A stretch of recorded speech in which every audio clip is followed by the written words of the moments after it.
भगवती चरण वर्मा द्वारा लिखित कहानी वसीयत का अगला भाग प्रस्तुत करने जा रही हूँ। पहला अनुच्छेद इस प्रकार था। मैं चूड़ामणि मिश्र आदेश देता हूँ कि मेरा अंत्येष्टि संस्कार सनातन धर्म की प्रथा से हो और अपने अंत्येष्टि संस्कार के लिए मैंने 50,000 की रकम अपनी अलमारी में अलग निकाल रखी है, जो क्रियाकर्म का व्यय काट कर मेरा अंत्येष्टि संस्कार करने वाले को मिलेगा। मुझे खेद है साथ कहना पड़ता है कि मेरे दोनों पुत्र अधर्मी और नास्तिक हैं। वैसे मेरा अंत्येष्टि संस्कार करने का उत्तरदायित्व मेरे ज्येष्ठ पुत्र लालमणि पर है, लेकिन मेरा आदेश है कि मेरा अंत्येष्टि संस्कार वही कर सकता है जो यज्ञोपवीत धारण किए हुए हो और जिसके सिर पर शिखा हो। यदि मेरे ज्येष्ठ पुत्र में यह शर्त पूरी नहीं होती तो नीचे लिखी नामों की तालिका के अनुसार प्राथमिकता के क्रम में से यज्ञोपवीत और शिखा धारण करने वाला ही मेरा अंत्येष्टि संस्कार कर सकेगा। मैं पढ़ते पढ़ते रुक गया। लालमणि की ओर देखकर मैंने पूछा, क्यों चिरंजीवी लालमणि, तुम्हारी चोटी वोटी है कि नहीं और यज्ञोपवीत पहनते हो या नहीं?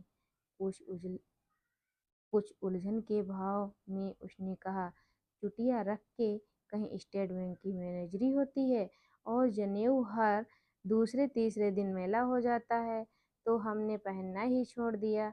तब तो 50,000 गए हाथ से। तुम अंत्येष्टि संस्कार के योग्य नहीं हो।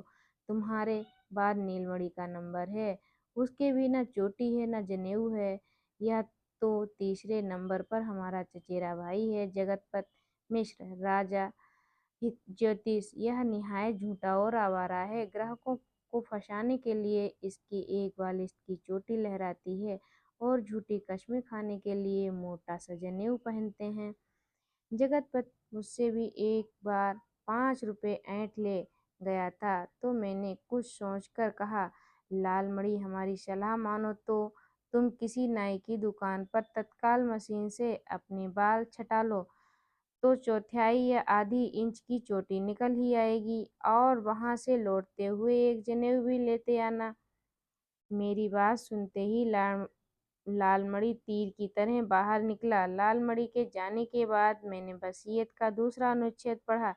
मैं चूड़ामणि मिश्र चाहता हूँ कि मेरी मृत्यु की सूचना तार या टेलीफोन द्वारा मेरी पत्नी जसोदा देवी, मेरे पुत्र लालमणि तथा नीलमणि, मेरी पुत्रियों सरस्वती, सावित्री और सौदामिनी तथा मेरे भतीजे श्रीपति और लोकपति को दे दी जाए।